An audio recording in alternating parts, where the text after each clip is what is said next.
Hey, Les. Yeah. I'm pretty excited about a new digital compilation combo that's coming out at the end of January. Yes. It's a love combo, you might say. Wow.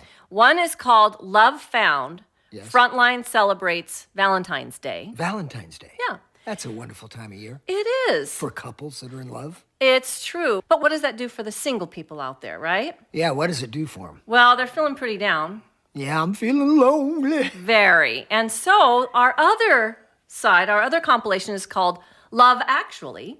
Frontline celebrates Single Awareness Day. Well, that's very considerate. Yes, we did both of these compilations because whether you're bundled up next to your significant other on Valentine's Day or you're hugging an empty box of chocolates on Single Awareness Day, there's songs for you. Yeah, we want to include everybody. That's right. And so the artists that have songs in the Love Found, celebrating Valentine's Day, are Jon Gibson, Tim Miner, and Angie and Debbie Winans. Wow. They're beautiful songs, beautiful love songs, really about God's love, even though we think of this as romantic love. But hey, whose love is best? God's love. God's love. And in fact, the album kicks off with Jesus Loves Ya from Jon Gibson and closes out with You Are the One, Jon Gibson. And then we've got some great songs in between. Now, the Love Actually album has songs from actually Jon and Tim Miner and Angie and Debbie Winans, as well as Benny Hester, David Zafiro, Liaison, and Ricky Lias. Oh. Some real heavy hitters, some real songs that could really make you cry. Oh, and it's good to cry once in a while. It is. It's Jesus all right. wept. Yeah. And so Single Awareness Day, some songs maybe about loneliness and loss, but hey, some people are feeling that way right around that time. Yeah. So everybody check out the new Love Combos. Love Found, celebrating Valentine's Day, and Love Actually, celebrating Single Awareness Day. Awesome. Here's a Jon Gibson song called Jesus Loves Ya.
Okay, well, hi everybody. John, it's good to be here with you today. I'm My Les pleasure. Carlson. This is Frontline Records Rewind, and this is Jon Gibson. And I think we're going to have an amazing time today, just talking about your life and the things that you have done so far.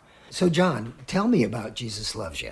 The song that did you write that song, John? Yeah, I had actually written it a year before the project, and so it was just one of the songs that was in my repertoire. But we needed another song for the project. We were at the end of it, and so I said, well, I've got this song called Jesus Loves You. Let's see what's up with it. And it was, you've done enough records to know the end of the project routine where you're in there laying a vocal while they're mastering the record right. down the street. And, that song that you're singing on needs to be turned in the next morning. That's how it was with Jesus Loves You. I was up all night laying those vocals. So, and as a matter of fact, we didn't have time to schedule anybody. So, and I had a distinct rhythm guitar in there, kind of a thing like jing, chicka chicka chicka chicka jing, And so the engineer is listening to it and he's going, "Why don't you just hum it like that?" And I was like, "All right, whatever." So I hummed it, and then I hummed another part to make it sound like a little rhythm guitar thing, and that's how we did it. Wow. And mixed the song. So, the guitar is a human voice guitar, but that's how we got that sound, Oh, cool. Cool. So. Now, I love when do you call it scatting? Yeah, scatting. I mean, I was privileged to listen to scatting when I was young because my mother was a huge Billie Holiday and Ella Fitzgerald fan. My mom and my mother could sing like you wouldn't believe. Oh, man. So she was an incredible singer. Talk about somebody becoming a superstar. My mother would have been a superstar for sure. But so I grew up with that influence, knowing how to scat. I would listen to her, and I became really good at ad-libbing. And so that was the first time I think I ever really decided, okay, well, this needs to be heard. Christians need to hear that this is a cool thing. And so, and then again, we had the budget limitations of not having a saxophone player come in and play the part. Sure. I just scatted it, a horn line, Yeah. So and it was awesome. Oh, thank you. Yeah. Thank you. And we've known each other for many years, but we've never hung out like this before. This is a first. We were signed to Frontline Records. You were like 1988 with Frontline? Right. That's when I started. Yeah, and Bloodgood had already started touring in 85, I think, or maybe 86. Right. Yeah, it's a blur. I first heard Amy Grant in 85, I think it was. Uh-huh. That's when I first, but I didn't know she was a Christian artist. I just heard her. And somebody started talking about her, but I wasn't even aware then that there was a whole Christian genre. So you came from another world? Yeah, I came out of an agnostic family. My father found Christ after having a freebase cocaine heart attack, meltdown. That's a good time to find Christ. Right, And, but he got radically saved, and I had come out of the Army, and he led me to Christ, So I was a brand new Christian when I got into the music industry. I got signed to Solar Records, which was they were like the second coming of Motown. They had Shalimar and Lakeside, and even Babyface was a writer back then with the label. And so the only thing I knew about Christian music as a babe in Christ was gospel, because I come from a mixed family. My family's black, more black than white. Really? We're the only white guys in the family. Okay. Because it was my stepmother who led my father to Christ.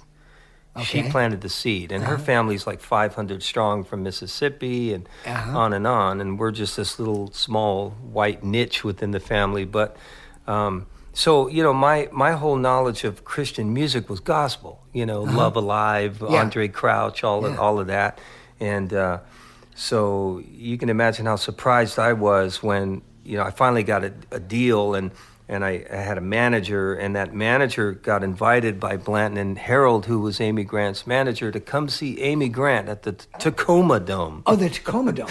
Yeah, I've played in the Tacoma Dome. Yeah. Yeah. And Bob Bennett opened up for her, and next thing I know, here comes this cute girl in a leopard jacket bebopping across the stage with 60,000 people singing her songs. And I thought, wow, this is unbelievable. Amy This is Grant. a whole nother world. Yeah. And I knew right then, although my manager didn't realize it, but I knew right then, oh, this is what I got to do. I don't want to sign with Columbia Records. I don't want to go secular. I don't want to do that. I've already been that route, you know?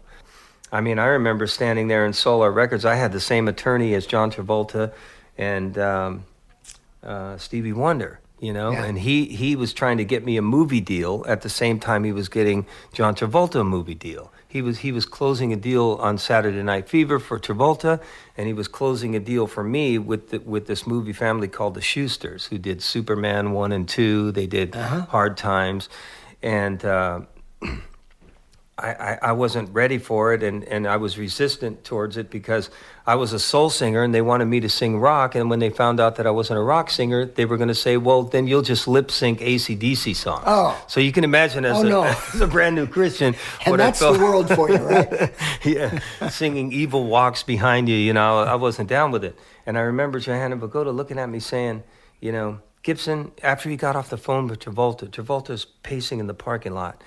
And Johanna's on the phone with Travolta going, I've got it, you know, be patient. I'm with a client now, John. You got to understand. You got to be patient. I'll call you back. Okay, boom. And I saw him in the parking lot pacing back and forth like a tiger, you know what I mean, for that role. And he looked at me, he goes, John, look, okay, I'm going to give you a little advice. If you want to make it big in this industry, you got to get a little twisted. You're too clean cut, kid. That's what he told me. And I knew that I was never going to be that. Yeah. I was never going to be a little twisted. Yeah. Sorry, but Christ had my heart. Yeah. You know? And isn't it funny that he's there pacing and pacing and pacing to get into something? Oh yeah. That he thinks is the ultimate, and you already have something that is the ultimate, and you know what to do with it, and it's not part of that. No. Unless he leads you there, you know. Yeah. I mean, you can be a light in the world, you know. I've come to the conclusion as a Christian that, I can hang out anywhere. I can hang out with anybody. I mean, I played a private party for Prince in 2005 with every celebrity in Hollywood was there. It was a Golden Globes private after party. They snuck the party at Prince's house, and we were the band. So it was very cool. You know, we hung out. And yeah, so now, Stevie Wonder. Yeah. What a phenomenal talent. Yeah. From the time that he was, playing the harp, and he was like signed to Motown when he was 10 or 12? Or? Yeah, well, when was Stevie signed to Motown? What year I'm was that? I'm not really sure. Was it early 60s that he did Fingertips? Fingertips, yeah. Was it 64? Yeah. Okay, see, that's really early. See, because I didn't get hip to Stevie Wonder until 70. When I was living with my mom. My parents had divorced, and I was living in Napa with my mom. And I remember the first time I heard Stevie was off the album Where I'm Coming From. Oh, Where I'm Coming From, okay. And the first time I heard it, and I remember I was in the back seat of my mom's Rambler. No seat belts, back in the day, we're jumping around. And I remember her stopping at a light, and I heard, da, da, da, da, da, da, da, and she was like, John, come listen to this man. Come listen to this man. And I leaned over the seat and, I see the light of your smile, and his voice was so amazing that there was just nothing else that could compare to it at that time. I'd never heard anything like it. So, and as a matter of fact, recently I had a friend who gave me a CD of that album. He goes, John, have you ever really heard the album? And I said, I don't think so. Maybe when my mom had it and I heard vicariously, but they gave me the album and it had I Never Dreamed You'd Leave in Summer on it, and then Sunshine in Their Eyes, and I sobbed like a baby listening to those chord changes. He's moving. He used to move like I move now. His chord changes, you know what I mean? And now, and realizing that he was the inspiration. He was the one who inspired me to want to become a singer-songwriter. Stevie was, you know? And so to later get a contract and be signed to a black label, Solar Records, I was the only white guy on the label. Wow. And actually I wasn't. There was another white guy signed to the label, and that was Bill Wolfer. And I guess they decided to stick us together. They didn't know what else to do with us. Let's put them together, see what happens. He was the Jacksons keyboard player for like 7 years. Bill, incredible keyboard player, and stuck us together to work together. But he was friends with Stevie, my idol, because he had worked for Stevie. He programmed. He programmed the strings for Village Ghettoland. He programmed that giant mini Moog in the studio. So he introduced me to Stevie. He asked Stevie to come down. He said, "Stevie, we got this young guy that sounds like you, man. You can come on down." And I didn't know who was coming in the studio because, the night before it was Rick James. And Rick James was stoned and he was mean and he was telling me the world don't need another Stevie Wonder. Yeah, that's helpful. So when I saw, I was at Alan Zent Studios in LA, they were all Telefunken and they had a whole wall full of platinum and gold. I mean, Off the Wall, Thriller, all those records were made there. And so you could see people's reflections as they were coming in the main door. And we were in Studio B with the door open. So I saw this person staggering and I thought, oh no, it's Rick James. He's coming back here to just terrorize me, right?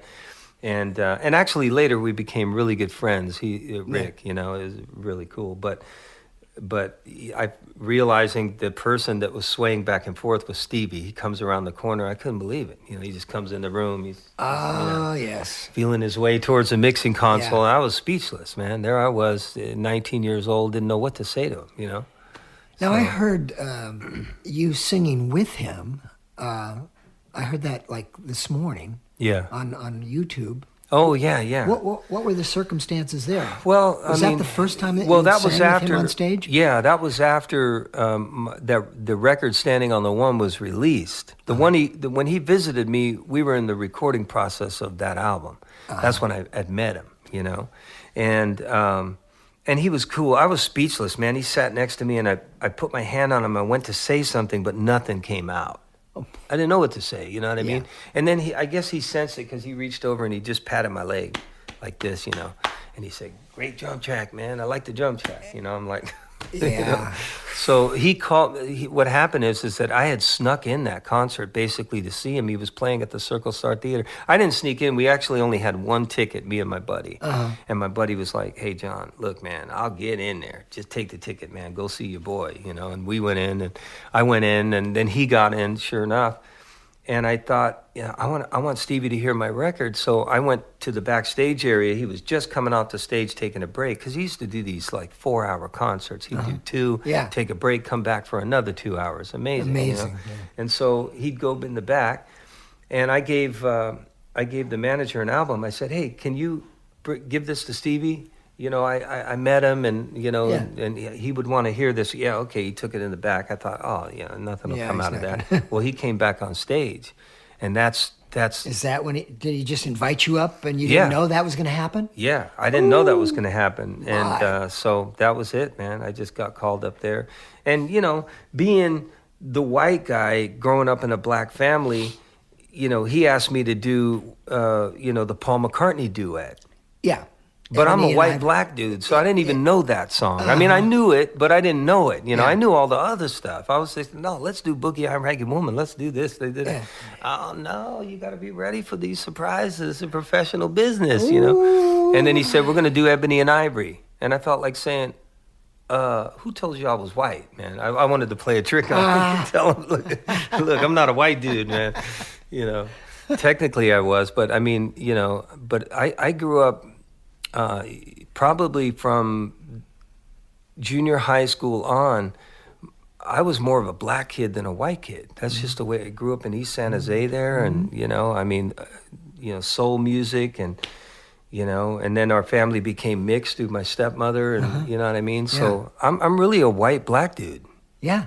Yeah. That's why, that's a very unusual situation, but dude. It's the system software. I mean, if somebody was, I mean? It's what goes into you that makes you who you are. So your computer brain. Yeah. That's why I tell people the color has nothing to do with it. It's what goes into that system software. Absolutely. I mean, it don't matter if you're a Mac, a Gateway, whatever you are, a PC. The system software that goes in makes you who you are. You know what I mean? So you get that influence. John, this has been an amazing talk. Thank you. There's so many more things to talk about. We want to do some Jon Gibson music. Okay, you gotta love somebody. Okay, you gotta love somebody. I think that was definitely inspired by Marvin Gaye's "What's Going On."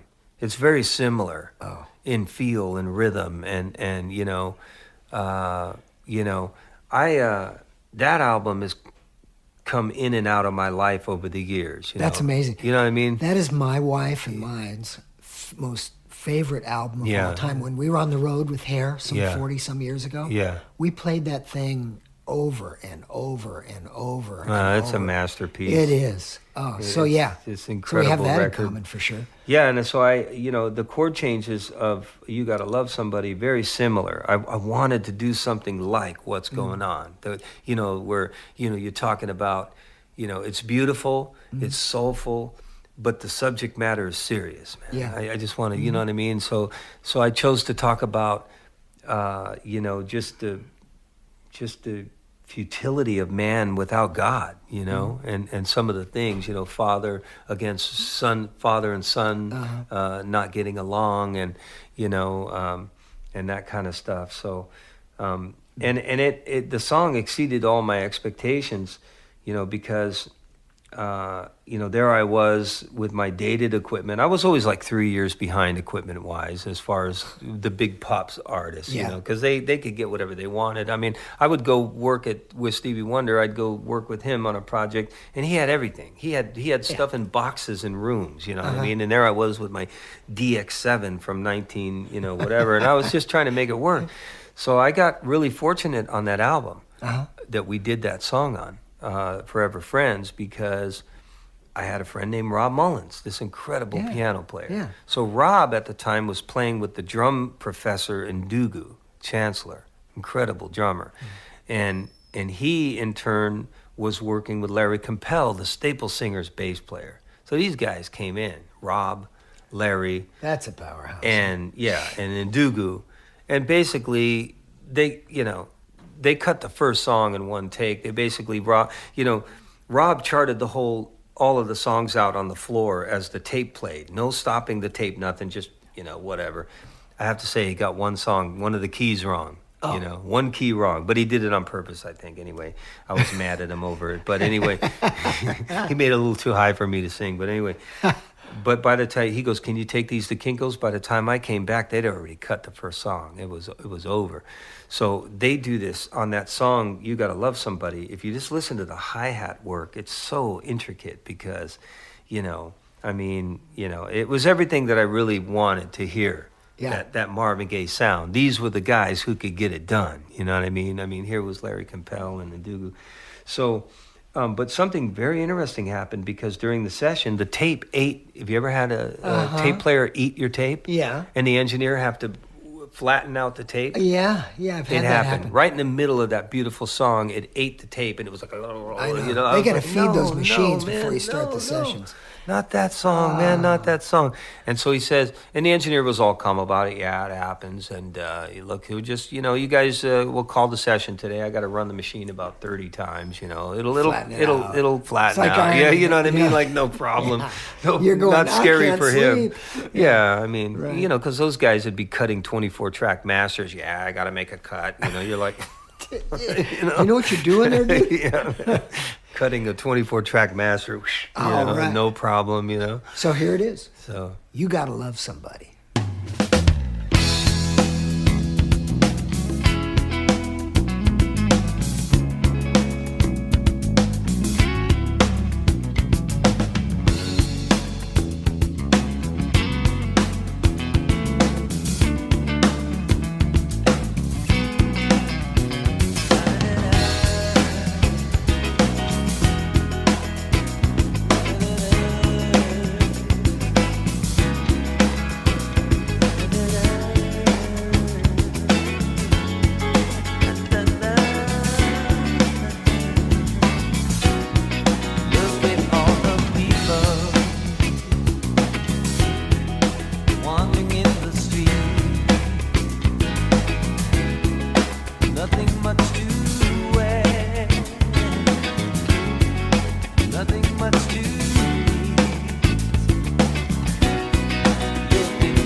Tell me about this song, You Are the One.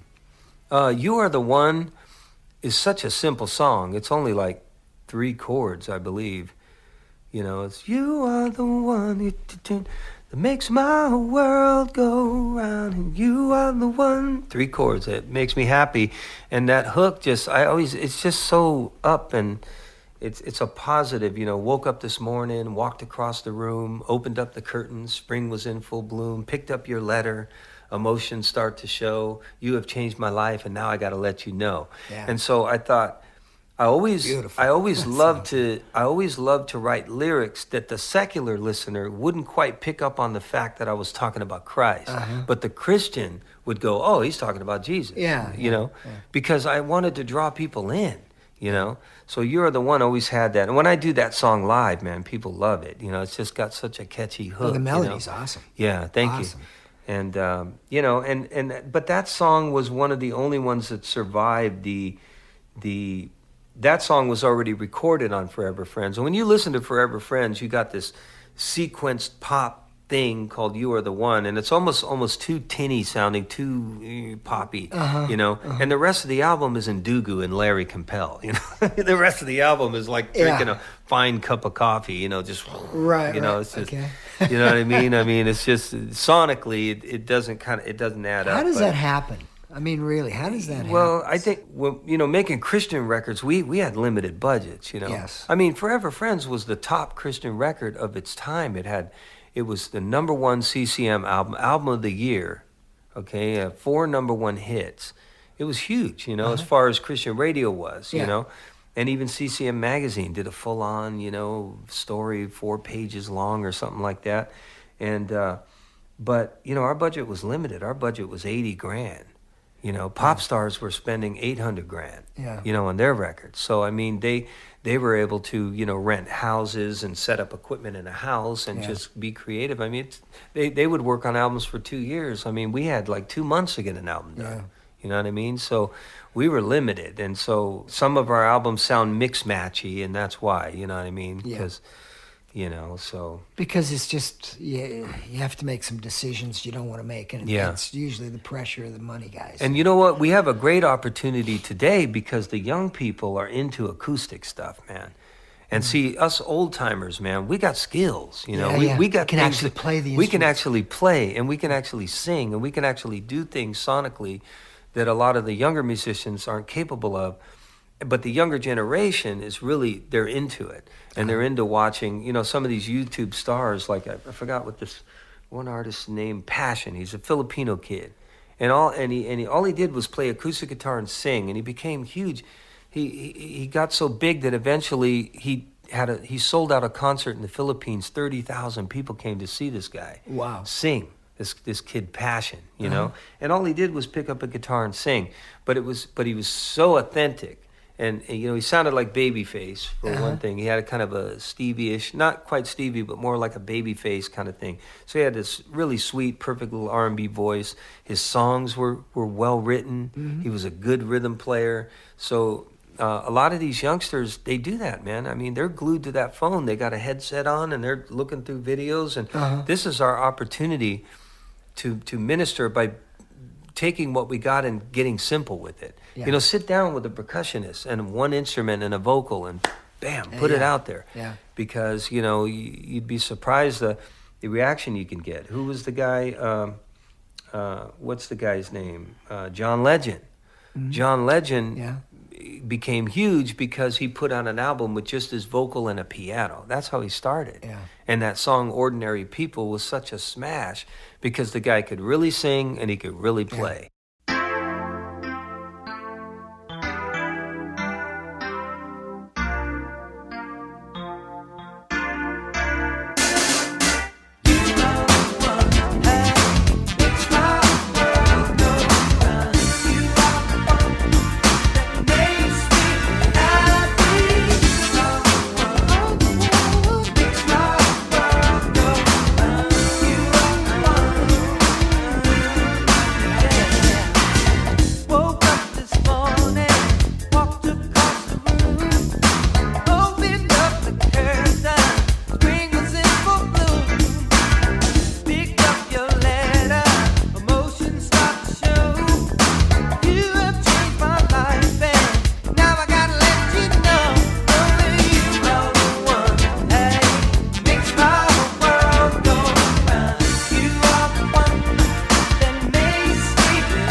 heart and my soul and my treasure, filling my life with pure joy and pleasure.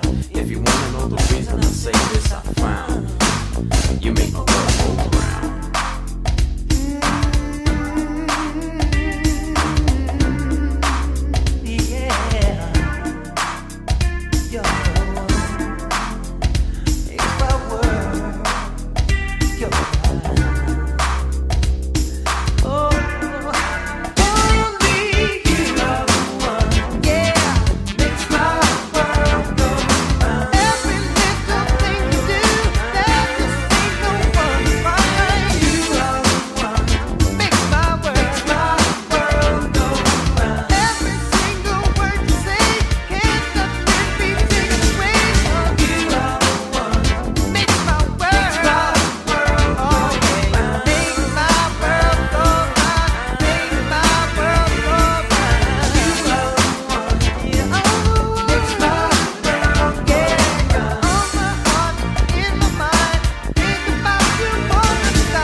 Okay. So Hi, Les. Adele. Hi, Les. Hi. Hey, I wanted people to be reminded that we record our shows all the time. Yes. And it's really fun because lately we've been able to get together live with artists. With artists. And it's been great. So we want to, again, remind you that we actually air some of the clips, video clips on Frontline Records YouTube channel. Yeah, so it's not just audio anymore. There's some actual video clips that kind of are exciting because you get to see the artists and how we are in real life and our natural habitat behind the microphone. That's right. And most of the time, we videotape and we air clips of the artists playing instruments, singing, guitar, that kind of thing. A lot of fun. Yeah, we throw that in when we can. Yeah.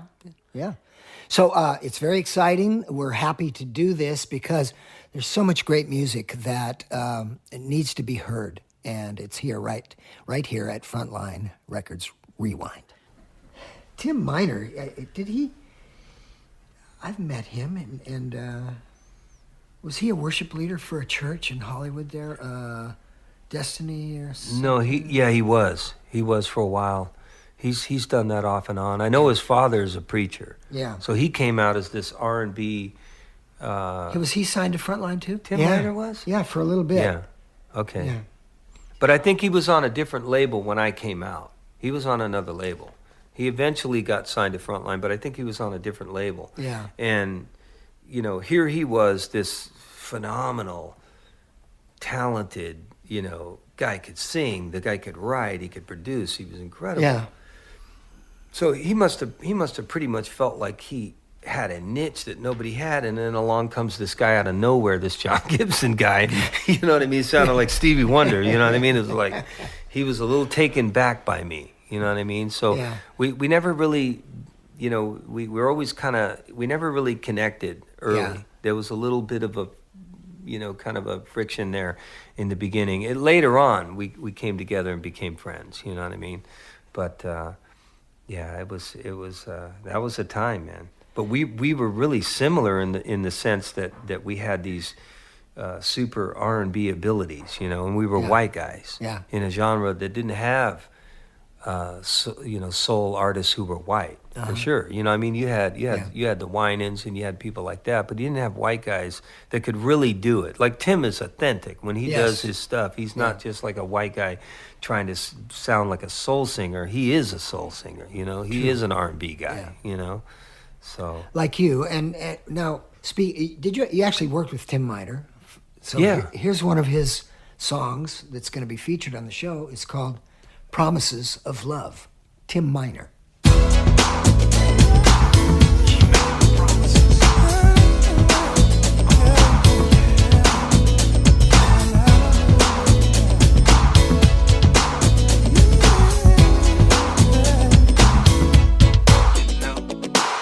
There are those who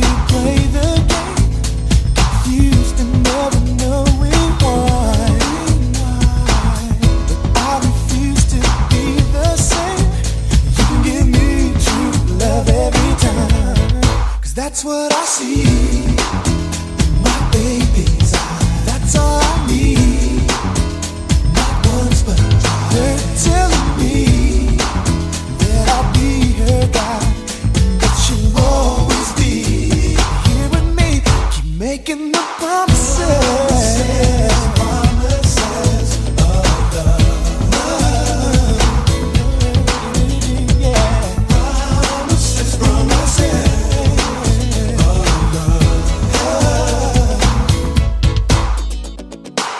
Promises, oh promises. How can you be so sure? I don't have a single doubt. With honesty so pure. That's what I see. Yeah. My baby's eyes. That's all I need. Oh. Not once but twice. Telling me that I'll be her guy. That she'll always be here with me, break it down. Keep making promises. Oh, yeah.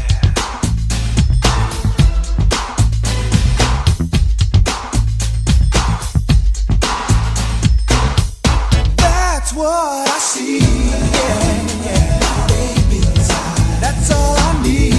Oh,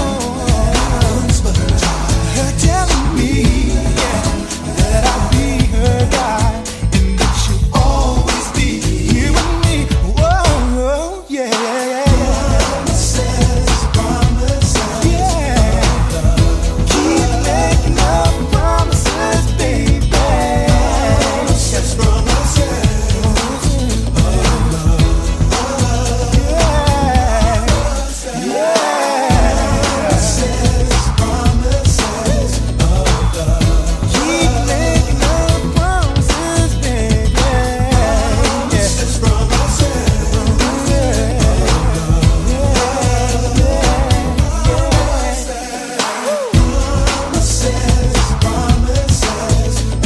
How can you be so sure? 'Cause I know my baby, yeah. Promises,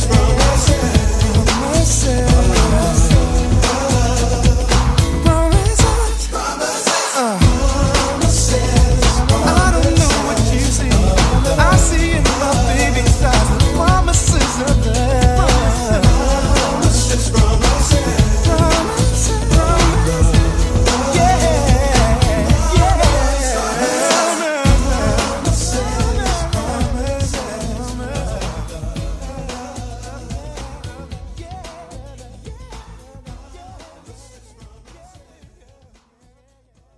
So, John, tell me about. Did you ever work with the Winans?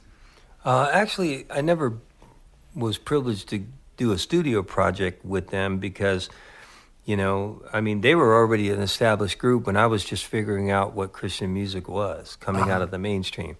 But I did cross paths with B.B. Winan because I did a couple of benefits with him. I did the benefit for Hurricane Floyd and the hurricanes that did all that damage back then, and that put the town of Princeville. It's an historic African American town that put it underwater. So I did the physical benefit, which was at an auditorium where, you know, Shirley Caesar and a lot of other acts, John P. Key, and we all did these songs. And then we did the professional, you know, the quote-unquote professional NBC Studios thing, you know, where the host was the guy from Fresh Prince of Bel-Air, you know what I mean? And I just had God's favor, man. I mean, you know, it just was a good time. But I got a chance to meet BB, and he is just incredible. I mean, he just opened his mouth. His voice was so perfect, you know what I mean? He just had this deep baritone, perfect voice, you know, that always worked. It didn't matter, you know. It just, if he sang, it was going to be in pitch, and it was going to sound good, you know. So it was neat. So here it is, Love Stays.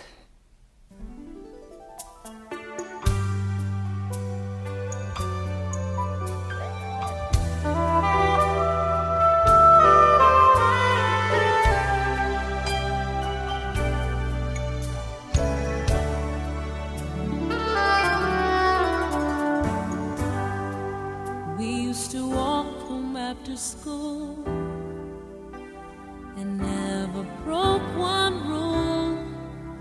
Not a kind word left unspoken. Crossed our hearts in hope to die, and now I wonder why our promises were broken. We felt our love was true. Yes, we felt our love was true. Yet time revealed the truth. Though it felt like love was just an imitation. Though it felt like love was just infatuation. You ask how I know.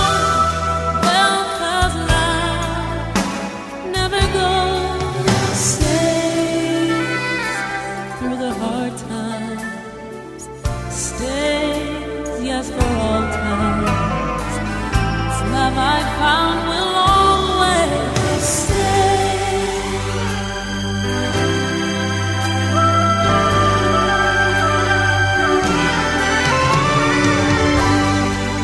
They say you learn as you live, and all the facts time will give will teach us all a lesson.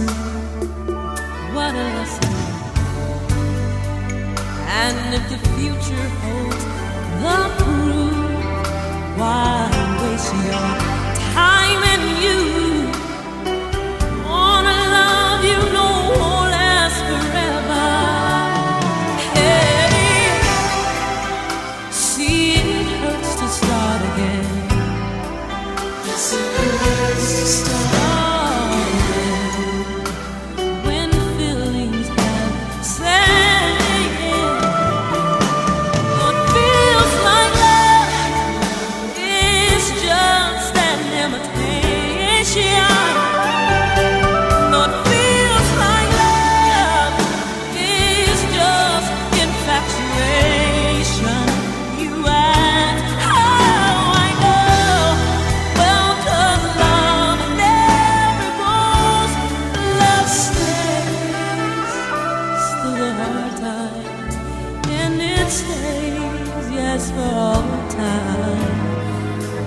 Love I found will always stay. Oh, love's always willing to trust you. All of the pain love will share. All through the night love will hold you when no one else can. Your love will be yes, it does now. Through the good times and it stays, yes, for all time.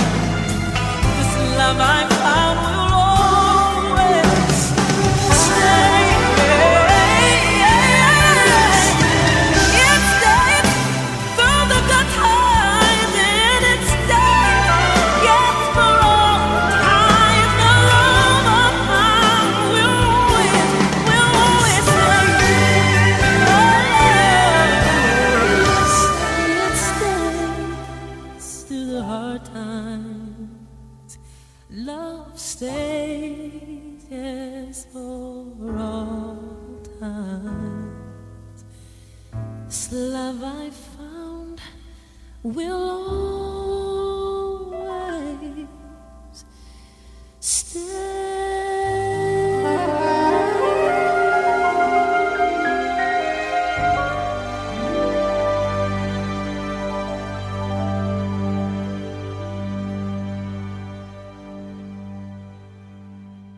Okay, that was Love Stays by B.B. Winans, and it was sung by Angie and Debbie Winans, his sisters. Awesome tune. Here's a song by a very close friend of mine, and you know, I mean, David Safiro, the original Bloodgood guitar player. This song is called I Wait Alone.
see misery. The words is almost spoken. Memory of a question why.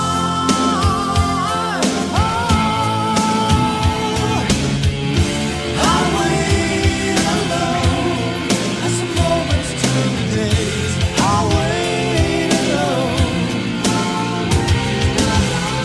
I wait alone, and the anguish never goes. Always, I wait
Okay, Hi, here's Adele again. Hey, Les. Here's something new that we're doing with our Frontline Records rewind shows. What is it? We are putting together playlists on Spotify of the music that we feature on the rewind episodes. Oh, cool. Yes. That's great. A lot of people are into Spotify. Yeah. And so they can go to the Frontline Records Spotify playlists and find our music with our featured artists. So remember, Frontline Records. you can't forget. You've got a better memory than that. It's Spotify. That's right. It's Frontline Records Rewind. Okay, so wow, this thing went by really quick. This is the end of half of it anyway, John. I love you, your family. I love everything that's Thank you. going on in this place, man. It's really a pleasure to meet you. And you listeners, make sure you get onto the second half of this thing next month with Jon Gibson.